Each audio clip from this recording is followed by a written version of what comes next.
start with that. This team has left it all out there to try and make it. How is there a sense of pride? It's always weird when your season ends unless you win a championship, because you're all in every day, and you're going, and then boom, you're done. You know, whether you lose in the first round of the playoffs, miss the playoffs, whatever. Like I said, if you don't win a championship, it's sudden in that.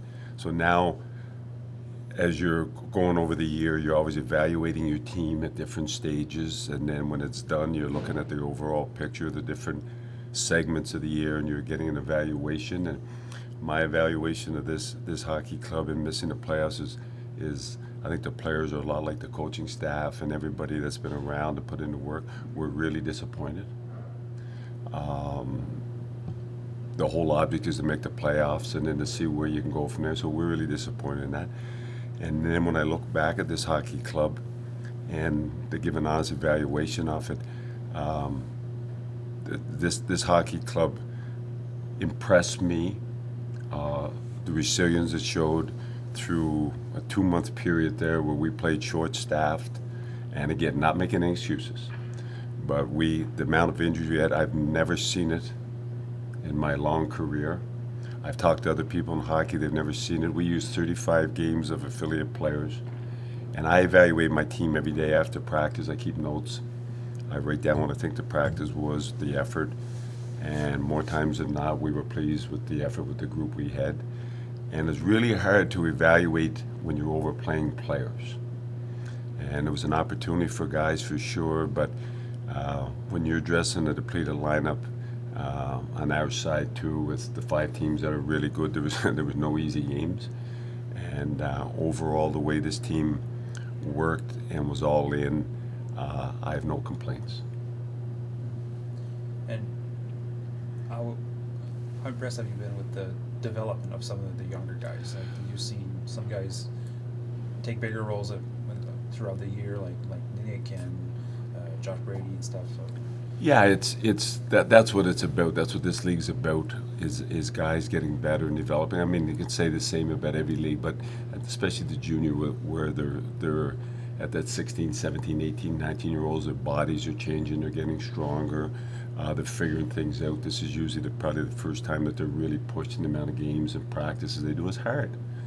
And so you're always evaluating that. And the one thing about the injuries is that it threw guys up the lineup that played a lot more than normally they probably would if we'd have been healthy all the way through it. And it was a good opportunity for them, and I think some of them, and we'll address that in a meeting today, I thought some of them accepted it head on and did a good job, and I think others, there's still room there to push. Is there anything from this year that, looking back on, that you would have handled differently or anything like that? No.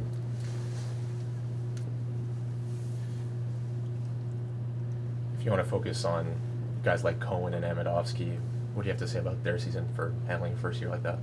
Well, I thought Cohen was exceptional. I thought Cohen came in and right at the hop was, came in and the position and played really well. I think Amo came in and did a decent job. I thought he was a little overwhelmed, with the speed of this league and the strength of this league. And I think he is the guy that the one advantage, if there's an advantage missing the players, you got 5 months of training.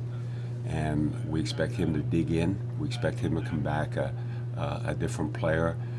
He knows now what's expected, not only from the league, but from our standpoint.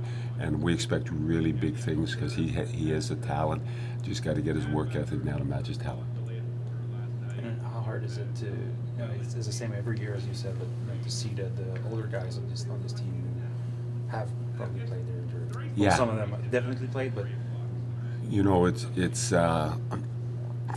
like, even I remember as a player driving home at the end of the year, driving home for the summer after you spent a year with your teammates, and it was a little bit of an empty feeling because you knew there was some of those guys you weren't going to be teammates with again. That's the same as coaching with your overage guys coming back or leaving, and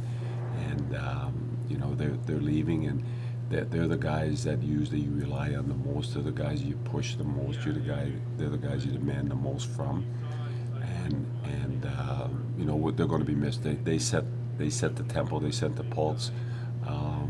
and you know they're the guys that are all in, and when things were tough, when we had reason, you know, we're losing, we had reason to quit, and that if those guys quit, you're done. And so they kept the standard for us, and they'll be missed.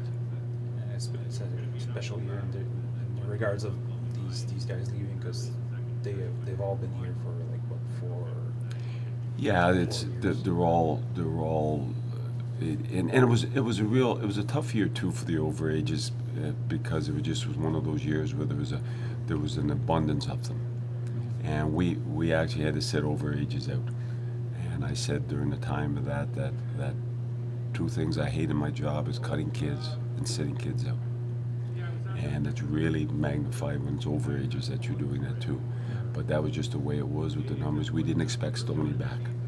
We did not think he was coming back, and then you know, you all of a sudden now Thomas Sermon, who was a real good kid, a good person, did real good. You know, we were able to find him, you know, a placement. We were able to get Stoney a placement. So, but that was hard on them sitting out. But you know, that's nobody's fault. I know it's not a time that you probably want to look back on 500 wins, but you know, hitting that milestone is a big deal. What does it mean to you? I mean, you're in this business to win. I guess when you start in this business, it's about winning and losing, or because you're not survive if you don't win. But once you get in it long enough and you're established, and you get into that cycle of fired and back and things like that, you do everything. You do everything to win. You prepare to win. You preach winning. You develop habits to win and stuff like that. But when you're in this game for as long as I've been in, that's not the ultimate judgment of what my day is, or how I evaluate myself. I take every bit as much pride in developing and pushing kids to be good kids. And I tell my kids, I said, if somebody asks you what you learned playing for me, I said, I don't care if you mention hockey. The one thing I want you to tell people is I tried to teach you, you're responsible for you. You have the biggest say on what you become. Whether it's a hockey player, whether you're a fireman, whether you're a police officer, that's on you. And with this group, you know, they kind of look at you wide-eyed, because no, everything is done for them. We plan their day. You know, we tell them what time to be here, what time to be there, and I try to change that. I try to get them to take charge of their own lives, to determine that, because they are the biggest factor. We lay out a plan; they have to do the work. So 500's nice. It means you've been around a while. It means you've had good teams, good players, and I take pride in the fact that when I started out, I grew up and played through the hellfire and brimstone. Players had no say. I started coaching that way, hellfire and brimstone.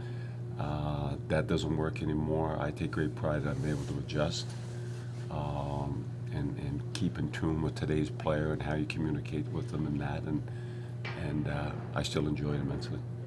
OHL Cup starts today. Do you turn into a scout now, or do you go Yes. home? Yeah, no. This is a huge draft for us. So yeah, we'll do scout. I don't know if I'm any good at it or not, but I'm going to put the scout gear on. Probably better than me, so. Yeah, I wouldn't go that far. When you look at the beginning of the season where we kind of had no idea where expectations were, are you disappointed overall, or is it?